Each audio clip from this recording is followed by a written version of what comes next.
Hi everyone, it's Rax bringing you another leveling guide for the start of Diablo 4. This time let's talk about Rogue, and this Rogue is going to absolutely shred, literally, the game. It's going to be way too easy, I think. So the big question that you're going to have to decide while you're leveling up is, do you want to level as ranged with a bow, or do you want to level as melee? I played Rogue in every single iteration of the testing phases so far, and the melee Rogue just seems better. Some of the bow skills are pretty good, like penetrating shot, but I think the way you go here is twisting blades. This is the build that you've probably been seeing people absolutely shred a Shava with, and that mega twisting blade merry-go-round power is available in the Codex of Power right away in Act 2. You just go pick that up, and the game is going to be trivial from there. So let's walk through and let's see exactly how to build it. Now, I have a spreadsheet for all of the different classes on exactly how I'm following this. Of course, the Maxroll guides will be coming out on the 30th, but as you can already see, there's already 36 people watching this for the different classes. So I'll link this along with the planner down in the description, at least until the Maxroll guides come out. Okay, so for the Rogue planner, what do we do at the start? I think you go Puncture. Puncture is really good because it's a little bit of a ranged attack if you need to get away to stay alive. And by the way, one thing I should say about this leveling build, I have seen a million different planners of rogues, and pretty much all of them always have the same problem. They don't take any defense whatsoever, just full damage, full send it. That might work, and maybe with all the dashes, you got dash, shadow step, and you have the evade. Maybe with all that, you can just dodge all the damage in the game. For the average person, this is not realistic, so I am going to build some defense into this planner. So you can stay alive. Let me say one other thing just before we dive in here. There's going to be some major decisions to make for Rogue. There are different ways that you can build this. One very common way that a lot of people are talking about is by using Poison Trap. Poison Trap does do a lot of damage, and there are some trap talents that you can take that's going to make it more powerful, like Deadly Venom, which just makes you do more poison damage. Another thing that's very, very strong is Poison Imbuement. Poison Imbuement even got buffed last time that we saw it, and Poison Imbuement is very, very good for killing bosses, and that's usually a thing that you want to do. Surprisingly, I'm not going to advise you to take Poison Trap or to take Poison Imbuement. The reason why is Poison Trap is a little bit clunky. You got to lay it down, it has an arm time, the enemy's got to run into it, and then it poisons them, and then you're doing a lot of damage, which is fine. And if you want to play that way, you absolutely can, and you can make some changes. But to me, that's not fun. I want to make you a rogue that feels super good, that's tanky, that has insane resource generation, and that can absolutely fly. Your boss kill times are not going to set any world records, but for the most part, while you're playing the game, I think this rogue is going to feel incredible. Now, I'll be completely honest with you. I would love to take Poison Imbuement. This is probably the hardest decision to take Poison or Shadow Imbuement, because Shadow Imbuement is really just duplicating what Twisting Blades is already good at. Twisting Blades is good at AoE pentakilling the entire room, and Shadow Imbuement kind of does the same thing. So why in the world would I take Shadow Imbuement instead of Poison Imbuement? It really just comes down to one talent: consuming shadows.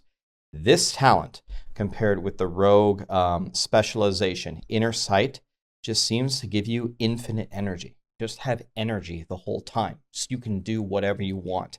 I value that quality of life far more than killing the boss 30 seconds faster. And I'll build in some defense to make sure that hopefully that the boss isn't going to kill you. So if you've heard people talk about Poison Trap, it does do a lot of damage, but it's a little bit clunky while leveling. If you hear people talking about Poison Imbuement, why don't you take that? It's a good choice. If you would rather take that, but you lose consuming shadows, and that is major, then that's okay. So anyway, what are we taking? We're taking Puncture. It's a ranged attack. It's pretty good. And later on, we're going to pick up the Vulnerability, which is going to be a massive damage increase for us, especially if we get bonus to vulnerability on our gears we're leveling up. We're going Twisting Blades. This skill is amazing. If you've seen it on the betas or anything like that, the Act 2 power turns it into a merry-go-round around you. Just start twisting blade people and move around, and I don't know, the whole screen dies. It's quite incredible. From here, both of these are pretty good. The daze is going to help us with momentum, but I don't think we need the momentum as the capstone passive. I think we can get away with going advanced twisting blades and it being perfectly fine without it. We're taking fundamental puncture for the vulnerability. From here, we're picking up dash and we're picking up shadow step so we can fly around the map, and then max twisting blades. We're already at max power very early. Coming down here, I'm going to tell you to take Dark Shroud. Dark Shroud is one of the best defensive abilities in the game. A lot of planners that I see for Rogue skip Dark Shroud and go full damage. I would tell you, do not do that. I do not think that's doing you any favors. Take Dark Shroud, and it does give you some damage with countering Dark Shroud. We're going to take the improved dash and take the one that slows and then potentially dazes. This is going to help you with momentum a little bit. Then we're going to take advanced shadow step. Here we go. Here come the imbuements. We're going shadow.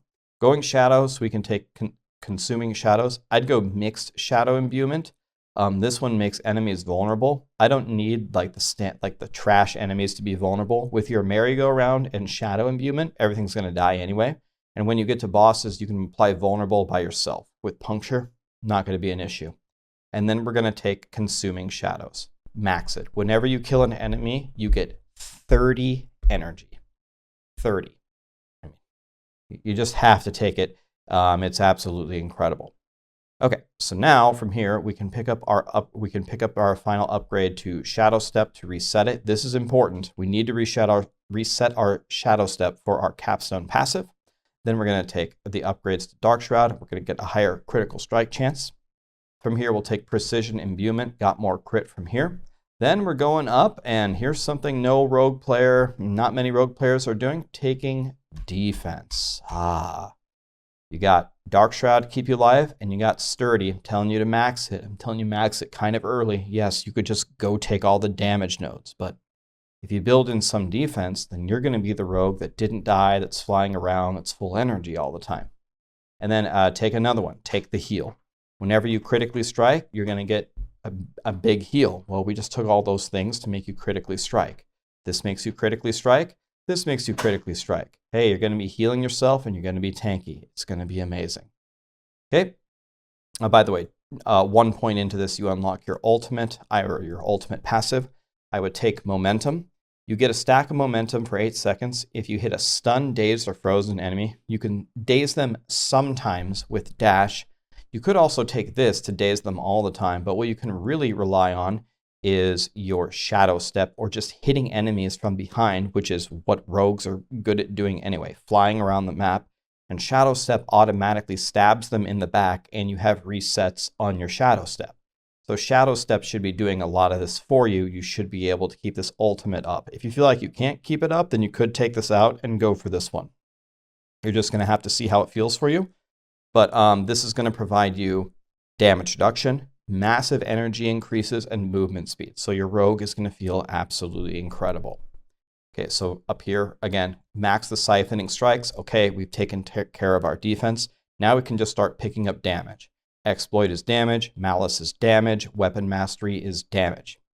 From here, you can kind of play it by ear. Again, I'm going to give you all the quality of life stuff.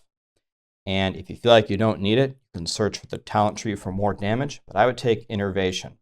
30% chance, unlucky hit to gain 8 energy. I mean, Twisting Blades is going off all the time, flying around the map, spinning around you. You should be able to proc this a decent amount. And from there, then I would tell you to go Adrenaline Rush and then Haste. Massive movement speed, or it's going to give you massive attack speed. From here, not really sure. Stared at this for a while. If I were you, I'd probably just max Shadow Imbue just to make it do more damage. Now your AoE potential is just insane. Your build is fully online. You should have pretty much infinite energy. So now I'm going all like quality of life here. Your AoE is going to be a lot better. And then I put the last couple points in dash just to reduce its cooldown. I think this rogue build not only will destroy the leveling process, I think this leveling rogue build is very good all around, and I think it will feel very good. I think you'll feel very fast, very tanky, and I think your energy problems are going to be completely solved. If you want to go a different way, there are multiple ways to build this. I'm not at all claiming that this is the only way, but if I were leveling a rogue, this is probably exactly how I would play it, and I think it's going to crush the game. So going back over here, really the only thing you need to get is the Blade Dancer's aspect. Now remember, in my old video, I said the biggest mistake that you can make while leveling is putting a Codex of Power on one of your main weapons. Well, your two swords or daggers that you're using here need to be constantly updated to the ones that have the highest DPS for twisting blades. But your two-handed bow doesn't need to be anything crazy. It can be anything that you want. It's just a stat stick to fuel these two weapons.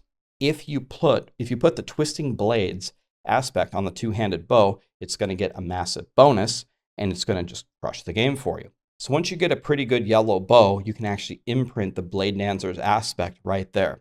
If you don't want to do that, if you want to replace your bow all the time, which isn't the dumbest idea ever, that's fine. You can just put it on your amulet, and it'll get a 50% bonus instead of a 100% bonus. And yeah, and that's pretty much all that you need. You can go pick Edge Masters if you want. You can pick up Expectant if you want. Those are for all classes. But really all you need is Blade Dancers in Act 2. It's going to give you the merry-go-round twisting blades. Emeralds are very good for critical strike damage to vulnerable enemies. You're going to be applying vulnerable all the time. If you feel like you don't have it up all the time, remember you do have the option to drop your Shadow Imbuement and pick up the vulnerable on the explosion. That would be fine. And then rubies for maximum life, and then skulls in your jewelry for more armor. Then for stats, you're going to be doing pretty much all of your damage at close range. So you want that, you want vulnerable damage, you want twisting blades ranks, you want life, you want armor, you want resistances, you want dexterity. Those are the main stats that you're looking for. This is going to be one of the highest quality of life builds that you could level up with. I am absolutely certain you're going to pretty much never be challenged, and it's going to be really, really good heading into the end game. If I get done with all of the guides, I may go back and I may make another rogue leveling guide, because I know some people are dying to play a bow build. So maybe I'll go back and do that if it's something that you would really like.